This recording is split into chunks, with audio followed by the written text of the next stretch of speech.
সর্বপ্রথমে আমি 24 আন্দোলন এবং স্বৈরাচার হাসিনার বিরুদ্ধে আন্দোলনে গিয়ে গণতন্ত্র পুনরুদ্ধার আন্দোলনে যেসব সাংবাদিক বৃন্দ নিয়োগ রয়েছেন তাদের স্মরণ করে আমি আমার বক্তব্য শুরু করছি। সাংবাদিক ভাই ও বোনেরা, আপনাদের উদ্দেশ্যে আমার মূল মেসেজটি হচ্ছে, আমরা বিএনপি পরিবার, বিএনপি একটি সেল যাদের কাজ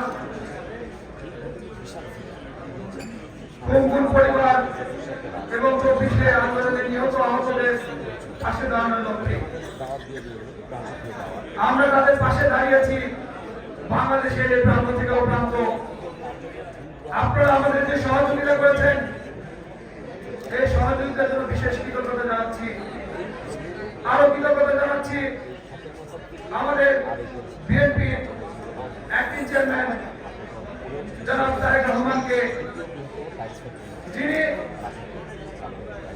একজন মানবিক নেতা, যিনি 2009 সাল থেকে আমাদের এই সেলটির যারা সদস্য তাদের নিয়ে কাজ শুরু করেন।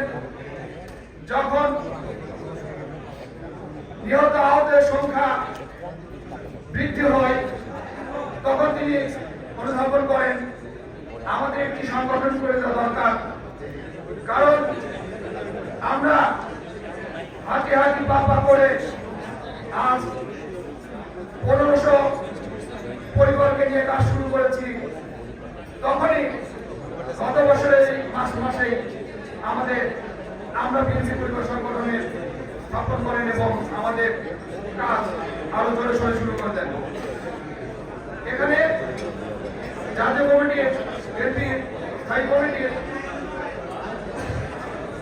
সদস্য মির্জা আব্বাস ভাই উনি উপস্থিত আছেন, উনি মূল বক্তব্য দেবেন।